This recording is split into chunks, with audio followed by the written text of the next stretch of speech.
शुरुआत करेंगे अच्छी और सच्ची खबरों की। सबसे पहले बात शारदीय नवरात्र की, जिसका आज दूसरा दिन है और आज मां ब्रह्मचारिणी के रूप की आराधना की जा रही है। लिहाजा आज देवी दुर्गा के इस स्वरूप की पूजा का दिन है। सुबह से ही देश के तमाम शक्तिपीठों और देवी मंदिरों में मां ब्रह्मचारिणी के दर्शन और पूजन के लिए भक्तों की अच्छी खासी भीड़ देखने को मिल रही है। वहीं शक्ति उपासना के इस पर्व के तीसरे दिन मां चंद्रघंटा की पूजा का विधान है, लेकिन इस बार तिथि और नक्षत्रों के विशेष संयोग के कारण भक्तों को 24 और 25 सितंबर यानी कि दोनों दिन मां चंद्रघंटा की आराधना का अवसर मिलेगा। तो ऐसे में मां चंद्रघंटा की पूजा की विधि क्या है, क्या भोग लगाया जाएगा, देखिए इस रिपोर्ट में। कहीं घंटे और शंख की गूंज है और कहीं जयकारों और आरती से हो रही है देवी मां की आराधना।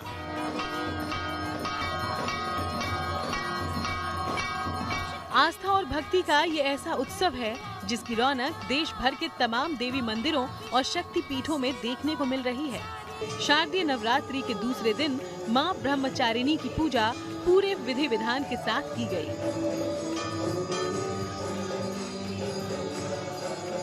ये दो तस्वीरें दिल्ली के दो प्राचीन मंदिरों छतरपुर और झंडेवालान की है, जहां दूसरे दिन मां ब्रह्मचारिणी के दर्शन और पूजन के लिए पूरे दिन भक्तों का तांता लगा रहा। इन भक्तों में कोई परिवार संग मां का आशीर्वाद लेने आया और कोई दोस्त रिश्तेदारों के साथ दर्शन और पूजन करने के लिए पहुंचा। नवरात्रि का आज दूसरा दिन मां के ब्रह्मचारिणी रूप की आज पूजा होती है। हम मौजूद हैं दिल्ली के झंडेवालान मंदिर में और आज भी यहाँ पर पहले दिन की तरह ही भक्तों की भारी भीड़ दिखाई पड़ रही है। लंबी कतार लगी हुई है। इस लाइन में लोग लगकर आराम से मां के दर्शन करने के लिए खड़े हुए हैं। आप देखिए कि यहाँ पर किसी के भी चेहरे पर आपको कोई शिकन दिखाई नहीं पड़ेगी, भले ही कोई कितनी देर से घंटों से लाइन में खड़ा हो। कहते हैं कि ब्रह्मचारिणी माँ का जो स्वरूप होता है वो ज्ञान और तप की देवी मानी जाती है। हर मंगलवार को आती हूँ, हर मंगलवार को आती हूँ, शनिवार को भी आती हूँ, नवरात्र में 9 दिन तक आती हूँ। आप ही आते हैं या बच्चे भी आते हैं? बच्चे भी आते हैं। आज मैं अकेली आई हूँ। झंडेवालान मंदिर की यही खास बात है। आप जय माता दी। कब से आ रही हैं आप? मेरे को 35 साल हो गए लगातार आते। 35? हाँ, पहले हम काफी इंतजार करने के बाद सुबह से शाम हो जाती थी, लेकिन माता रानी ने ऐसी कृपा करी कि अब डायरेक्ट दर्शन होते हैं। दिल्ली की तरह ही मुंबई का प्राचीन मां मुंबा देवी मंदिर भी शक्ति उपासना के इस पर्व के मौके पर भक्तों से गुलजार है। मां मुंबा देवी के दर पर लोग आशीर्वाद लेने दूर दूर से पहुंच रहे हैं। मां मुंबा देवी के इन भक्तों में आम भी है और खास भी, जो नवरात्रि के मौके पर मां का आशीर्वाद लेना नहीं भूलते।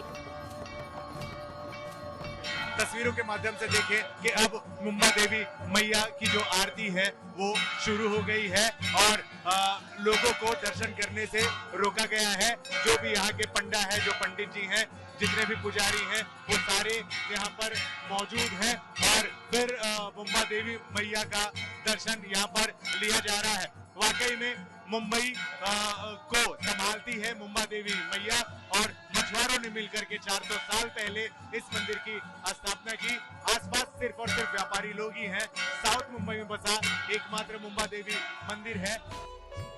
उधर प्रयागराज के अलोप शंकरी शक्तिपीठ मंदिर में भी देवी मां की आराधना करने के लिए बड़ी संख्या में श्रद्धालु पहुंच रहे हैं। मान्यता है कि यहीं पर माता सती का हाथ अलोप हुआ था, इसी कारण इसे अलोप शंकरी देवी मंदिर कहा जाता है। मंदिर की सबसे खास बात यह है कि यहाँ देवी की कोई मूर्ति नहीं है, बल्कि एक पालना है जिसकी पूजा बड़ी श्रद्धा भाव के साथ किया जाता है। आज माता ब्रह्मचारिणी का दिन है। शारदीय नवरात्र का द्वितीय दिवस है। माता सती के यहाँ पे दाहिने हाथ की हथेलियां गिर करके विलुप्त हो गई थी और यहाँ पे माता जी के झूला पालना जिसे कहते हैं उसी पूजा अर्चना होती है। यहाँ भक्त काफी संख्या में आते हैं। बड़ी भीड़ लगती है नवरात्रि में यहाँ पे। वैसे तो आम दिनों में भी भीड़ होती है, सोमवार और शुक्रवार वैसे ही माता का भीड़ रहता है, पर विशेष रूप से नवरात्र में ज्यादा भीड़ रहती है और यहाँ मेला भी लगता है 9 दिन का। यहाँ पे मान्यता है कि जो भी इस दरबार में आता है वो कभी खाली हाथ नहीं लौटा है। और सबसे बड़ी चीज कि नवरात्रि के दिन में अगर इतने अच्छे से सुलभ दर्शन हो जाए तो ये कहीं ना कहीं अपना भाग्य। वाराणसी का प्राचीन ब्रह्मचारिणी मंदिर नवरात्रि के दूसरे दिन आस्था का प्रमुख केंद्र बना। वहां सुबह सवेरे मां का सफेद फूलों से श्रृंगार हुआ, फिर मां को भोग लगाया गया, जिसके बाद मंदिर के कपाट दर्शन के लिए खोल दिए गए। शारदीय नवरात्र में देवी दर्शन के क्रम में दूसरे दिन माता ब्रह्मचारिणी के दर्शन की मान्यता है। काशी में इनका अति प्राचीन मंदिर दुर्गा घाट पर स्थित है और देख सकते हैं कि तड़के सुबह से ही भारी संख्या में श्रद्धालु आस्थावान यहां हाजिरी लगाने आ रहे हैं और अपनी बारी का इंतज़ार कर रहे हैं। और यहां देख सकते हैं कि जो श्रद्धालु हैं नारियल, फूल, प्रसाद, माला, चुनरी लेकर काफ़ी देर से इंतज़ार करने के बाद, काफ़ी माता का तपस्या करने के बाद यहाँ दर्शन पाते हैं और मानता है कि यहाँ दर्शन मात्र से श्रद्धालुओं की सारी मनोकामनाओं की पूर्ति होती है। शारदीय नवरात्रि का तीसरा दिन मां चंद्रघंटा को समर्पित है। देवी पुराण के अनुसार मां चंद्रघंटा के गले में सुगंधित सफेद फूलों की माला शोभायमान है और वो बाघ पर सवार हैं। उनके मस्तक पर घंटे के आकार का अर्धचंद्र है, जिसके कारण मां को चंद्रघंटा कहा जाता है। मान्यता है कि मां चंद्रघंटा की आराधना से भक्त को साहस, आत्मबल और मानसिक शांति प्राप्त होती है। माँ चंद्रघंटा की पूजा करने के लिए आपको फल, फूल, नैवेद्य और सबसे प्रमुख जो है माँ को खीर पसंद है और वो भी सूजी की खीर। माता को सूजी की खीर चढ़ाना चाहिए, इससे माता अति प्रसन्न हो जाती हैं। माँ चंद्रघंटा का उपासना करने से, चूँकि ये ऊर्जा की देवी हैं, सकारात्मक ऊर्जा की देवी हैं, माता की पूजना आराधना करने से आपको जो है आपका साहस बढ़ेगा, आपको जो है बल प्रदान होगा। खास बात यह है कि इस बार तिथि और नक्षत्रों के विशेष संयोग के कारण भक्तों को 24 और 25 सितंबर यानी कि दोनों दिन मां चंद्रघंटा की आराधना का अवसर मिलेगा। दिल्ली से मनीष चौरसिया, मुंबई से धर्मेंद्र दुबे, प्रयागराज से पंकज श्रीवास्तव और वाराणसी से रोशन जायसवाल, गुड न्यूज टुडे। शारदीय नवरात्र से जुड़े आस्था और भक्ति के कई रंग इन दिनों देश भर में देखने को मिल रहे हैं और इन्हीं में से एक रंग है गरबा और डांडिया नाइट्स का, जिसकी शुरुआत शहर शहर हो चुकी है।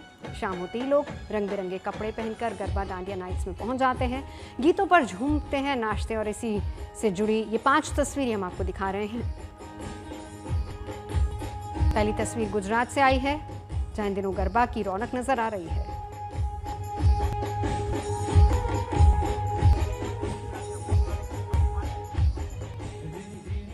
शारदीय नवरात्र के शुरू होते ही देश भर में रामलीला का मंचन भी शुरू हो चुका है और जिसे देखने के लिए बड़ी संख्या में लोग पहुंच रहे हैं। इस मौके पर श्री कृष्ण की नगरी मथुरा में बड़े ही धूमधाम के साथ राम बारात निकाली गई, जिसमें करीब 6 दर्जन झांकियां निकाली गई, जिन्हें देखने के लिए मथुरा की सड़कों पर लोगों का हुजूम उमड़ पड़ा। बताया गया कि मथुरा में राम बारात निकालने की परंपरा करीब 2 साल पुरानी है, जिससे आज भी निभाया जा रहा है।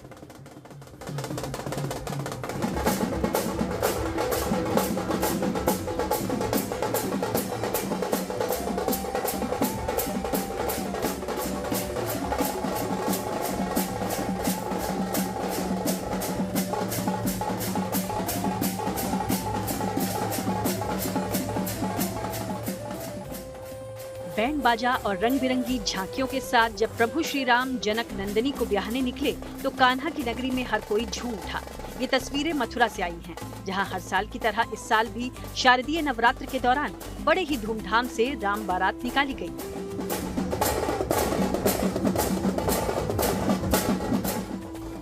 फूलों से सजे रथ पर जब चारों भाई निकले तो ब्रजवासियों ने उनका पलक पावड़े बिछाकर स्वागत किया। क्या बच्चे और क्या बुजुर्ग, क्या महिलाएं और क्या पुरुष, हर कोई इस राम बारात की एक झलक पाने को उत्साहित नजर आया। जिन्हें सड़क पर जगह नहीं मिली वो इमारतों की छत पर चढ़ गए ताकि इस ऐतिहासिक राम बारात के साक्षी बन पाएं।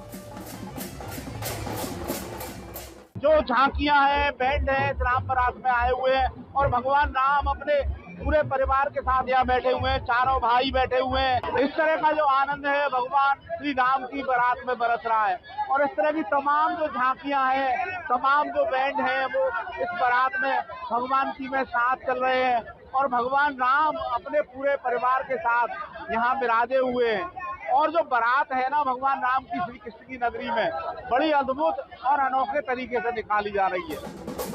बताया जा रहा है कि राम बारात की ये परंपरा करीब 200 वर्षों से चली आ रही है, जिसका आयोजन आज भी बड़ी ही भव्यता के साथ होता है। बारात के अवधपुरी पहुंचने पर भव्य स्वागत सत्कार किया गया, जिसके बाद बारात स्वामी घाट, छत्ता बाजार, होली गेट होती हुई कोतवाली रोड और फिर भरतपुर गेट पर सजाई गई जनकपुरी पहुंची, जहां प्रभु राम और जानकी के विवाहोत्सव की लीला हुई। मथुरा नगरी श्री कृष्ण भगवान की नगरी है, लेकिन श्री कृष्ण की नगरी में दूल्हा बन के निकले हैं राम। आप छऊ और देख रहे हो, जय श्री राम के छऊ और जयकारे लग रहे हैं। श्री रामलीला सभा मथुरा के तत्वाधान में आज ये अभूतपूर्व ऐतिहासिक राम बारात निकाली गई है, जिसमें 6 दर्जन से ऊपर झांकियां, आधे दर्जन से ऊपर बैंड, साथ ही मां काली के अखाड़े और अनेक जनपदों के यहाँ पर ऐसे आकर्षण के केंद्र हैं, जिनको देख करके सभी जनता मंत्र मुग्ध है। मथुरा के अलावा देश के दूसरे शहरों में भी रामलीला का मंचन शुरू हो चुका है, जिसकी एक तस्वीर राजस्थान के फतेहपुर से सामने आई। यहाँ संत रोशन नाथ ने रामलीला का उद्घाटन किया, जिसके बाद कलाकारों ने रामकथा का शानदार मंचन कर दर्शकों की खूब तालियां बटोरी। लोक त्रिलोक के पालक हैं, ऐसे आपके बड़े पुत्र का नाम मैं श्री राम रख रहा हूँ। बोलिए प्रभु श्री रामचंद्र भगवान की जय हो। उधर राजस्थान के पड़ोसी राज्य मध्य प्रदेश के छिंदवाड़ा में 137 साल पुरानी रामलीला का आगाज हो चुका है।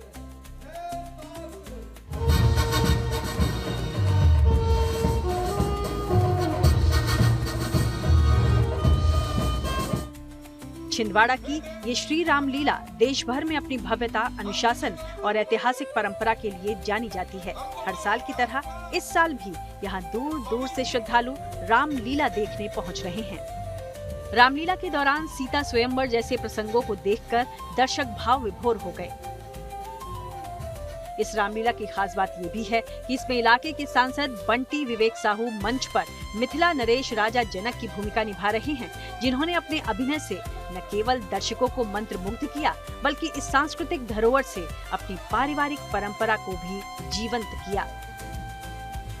मथुरा से मदन गोपाल शर्मा, फतेहपुर से राकेश गुर्जर और छिंदवाड़ा से पवन शर्मा के साथ bureau report, good news today.